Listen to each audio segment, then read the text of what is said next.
سارے کا سارا معاملہ ہو گیا نظر آ گیا. ایک چیز دیکھیں نا اعلامیہ پرائم منسٹر نے ایکسپلین بھی کیا ہے کہ سیکورٹی کے مسائل تھے اور ہم نے کوشش کی لاجسٹک. لیکن یہ تو حسن سوال کر. اچھا یہ تو اعلامیہ بھی بتا رہا ہے کہ 2018 کے مقابلے میں یعنی وہاں پر جو ہے 3 دن میں مرتب ہوئے تھے نتائج اور شاید یہاں پر 2 دن میں ہو چکے ہیں اور مطلب کمپیریٹیولی اس سے تو جلدی ہوا. لیکن دیکھیں بات یہ ہے کہ انہی چیف الیکشن کمشنر نے کہا تھا نا جی کہ رات 12:30 بجے ہم اناؤنس کر دیں گے. تو بات یہ تھی کہ جو پچھلی پریکٹس جو تھی ٹھیک ہے آپ نے اس سے امپروومنٹ کی ہے لیکن پھر اتنے بڑے دعوے کرنے کی ضرورت نہیں تھی. آئی بلیو کہ وہ پہلے ہی کہہ دیتے کہ جی ہم دیکھتے ہیں کہ آن ڈے یہ معاملات کس طرح چلتے ہیں.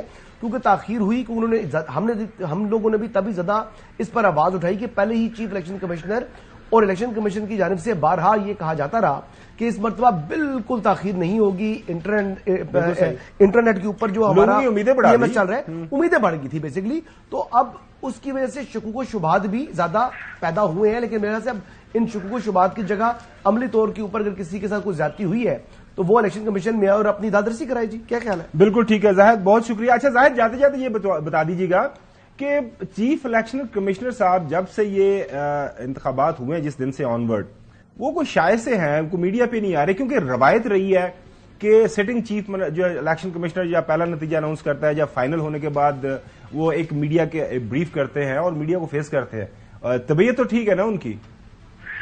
صبح 7:30 بجے 8 فروری کو جب پولنگ ڈے تھا اور پہلی ملاقات میں پہلا جو ہے نا جرنلسٹ تھا اور رپورٹر تھا جب الیکشن کمیشن کے مین گیٹ پہ تھا اور جب چیف صاحب اندر تشریف لائے تو میں نے ان سے آن کیمرہ سوال کیا کہ موبائل سروس بند ہے انٹرنیٹ سروس بند ہے تو یہ نتائج کیسے ہوں گے 8300 پر لوگ اپنے ووٹ کی تفصیلات کیسے لیں گے کمیونیکیشن کیسے ہوگی رابطہ کیسے ہوگا کیونکہ اب تو ڈیپینڈنٹ ہی اس انٹرنیٹ پر موبائل پہ ہے تمام سٹاف تمام الیکشن لوگ اور جو ریلیونٹ اسٹیک ہولڈرز ہیں تمام. انہوں نے کہا کہ یہ سیکورٹی کا مسئلہ ہے اور اگر میں کہتا ہوں میں نے پوچھا کہ آپ ہدایت جاری کریں کہ اس کو بحال کیا جائے تو کہتے ہیں اگر کوئی مس اپ ہوتا ہے تو اس کی ذمہ داری کس پر ہوگی.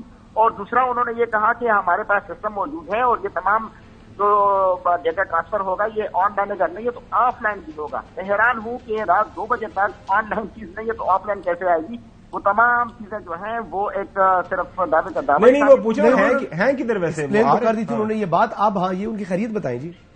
بالکل وہ الیکشن کے دن ہی ایسے لگ رہا تھا جیسے کچھ پریشان سے ہوں اور اس کے بعد سے میڈیا کے ساتھ بھی انہوں نے انٹریکشن نہیں کی. نارملی ہر دوسرے دن یا بخاری صاحب چلیں دیکھتے ہیں بریک کی طرف جانا ہے. لیکن بریک پہ جانے سے پہلے یہ جو بڑی ضروری ہے جو حسن نے بات کی ہے نا دیکھیں مسائل کسی وقت کسی بھی نوعیت کے ہو سکتے ہیں.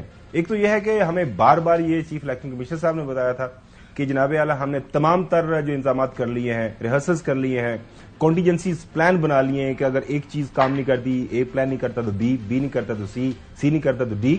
انتخابی نتائج ہم آپ کو اس ٹائم تک دے دیں گے جو مرضی ہو جائے. لیکن ظاہر ہے اس کے بعد جب رکے تو پھر ظاہر ہے جو حسن بات کر رہا ہے شکوک و شبہات اس کے اوپر اٹھے. بریک ادھر جا رہے ہیں ناظرین. بریک کے بعد صوبائی سطح کے اوپر جو پارٹی پوزیشن ہے اس کے اوپر بات کریں گے. جو الائنسز بنانے کی کوشش کی جا رہی ہے اس کے میں کون سی پارٹی کیا مانگ رہی ہے کتنا حصہ بقدر جسہ یا پھر کچھ اور عوامل بھی شامل ہوں گے کسی کو جو ہے جسے سے زیادہ حصہ مل جائے گا. ان تمام تر سٹوریز پہ بات کریں گے آفٹر دا بریک.